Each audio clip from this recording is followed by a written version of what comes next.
Friends எல்லோருக்கும் வணக்கம். நிறைய பேர் வந்து பெரியப்பா இருந்ததுனால நீங்கள் கோவிலுக்கு போகலாமா, கோவிலுக்கு போகக்கூடாதுல்ல அப்படின்னு நிறைய பேர் வந்து சொல்கிறீங்க, கேட்குறீங்க. பெரியப்பானா அம்மாவோட தாய் வழி சொந்தம் அப்படிங்கிறனால அது எங்களுக்கு வந்து அந்த பிரச்சனை இல்லை. இப்போ அப்பாவோட கூட பிறந்தவங்க அப்படின்னா தான் நம்ம வந்து கோவிலுக்கு போகக்கூடாது, அந்த மாதிரி இருக்கணும்.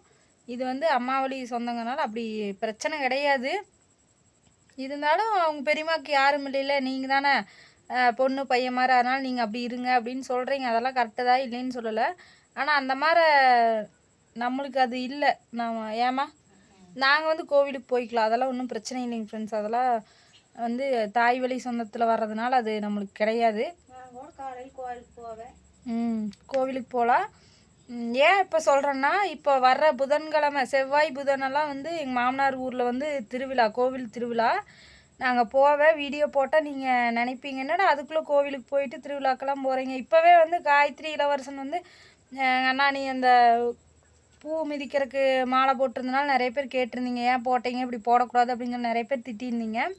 அவங்களுக்கு எந்த பிரச்சனையும் இல்லைங்க ஃப்ரெண்ட்ஸ். எங்களுக்கு வந்து அது இல்லை. அடப்புனா பெரியம்மாவுக்கு மட்டும்தான், பெரியம்மாவுக்கு குழந்தைங்க இல்லைங்கனால அந்த பங்காளி வீடு அவங்களுக்கு இருக்குது, அவங்களுக்கும் பெரியம்மாளுக்கும் தான். நம்மளுக்கு அந்த மாதிரி இல்லை. அவங்க திடீர்னு ஆதிரன் குட்டிக்கு வந்து உடம்பு சரியில்லாமல் போயிடுச்சு, பெட்டில் அட்மிட் பண்ணுற அளவுக்கு போனதுனால அவங்க அந்த டைமில் வேண்டியிருக்கிறாங்க. அதனால் கோவில் திருவிழா இப்போ வந்ததுனால போட்டிருக்குறாங்க. நான் வந்து இப்போது செவ்வாய் புதனெல்லாம் அங்கே ஊருக்கு போவேன், கோவில் திருவிழாவுக்கு தான் போவேன். அதனால் நீங்கள் அப்பவும் நினைப்பீங்க என்னடா இந்த பொண்ணும் கோவிலுக்கு போயிருக்குது அப்படின்னு சொல்லி நினைப்பீங்க. எங்களுக்கு அதுக்கும் எந்த சம்மந்தமும் இல்லை. கோவிலுக்கெல்லாம் நாங்களாம் போகலாம், சாமி கும்பிடலாம், எந்த பிரச்சனையும் கிடையாது. பெரியம்மா வீட்டுக்கு போனால் மட்டும் நான்வெஜ் வந்து அங்கே செய்யக்கூடாது, சாப்பிடக்கூடாது, அந்த மாதிரி மட்டும்தான். வேறெல்லாம் எந்த பத்தியமெல்லாம் நம்மளாம் கடைபிடிக்க தேவையில்லை, சரிங்களா? யாரும் தப்பாக நினச்சிக்காதீங்க, ஒரு விளக்கத்துக்காகத்தான் சொன்னேன். ஏன்னா நீங்கள் நல்லது தான் சொல்கிறீங்க.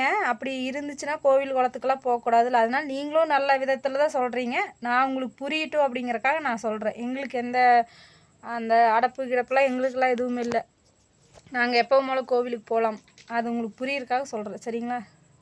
ஓகே, அடுத்த வீடியோவில் பார்க்கலாம், பாய். ஏன்னா அடுத்த வாரம் நான் கோவில் திருவிழாவுக்கு போயிட்டு அங்கே வீடியோ போட்டால் நீங்கள் பேசுவீங்க, அதனால தான் இப்போவே சொல்கிறேன். அப்புறம் நம்ம ஊர்லேயும் வந்து கம்பம் போடுவாங்க இந்த வருஷம்.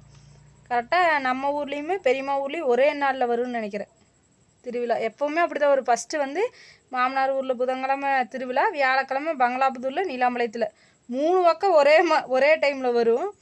இந்த வாரம் மட்டும் பெரியப்பா தவறுனதுனால அந்த ஊரில் கொஞ்சம் தள்ளி வச்சாங்க. நம்ம ஊர்லேயும் அதே மாதிரி தள்ளி வச்சுருக்குறாங்க, அதனால் பின்னாடி வருது. இந்த டைமு மாமனார் வீட்டில் முன்னாடியே வருது. உங்களுக்கு இப்போ புரிஞ்சிருக்குன்னு நினைக்கிறேன். நிறைய பேர் டவுட்டில் சொன்னீங்க, அதனால் விளக்கம் கொடுத்துட்டேன். ஓகே, பாய்.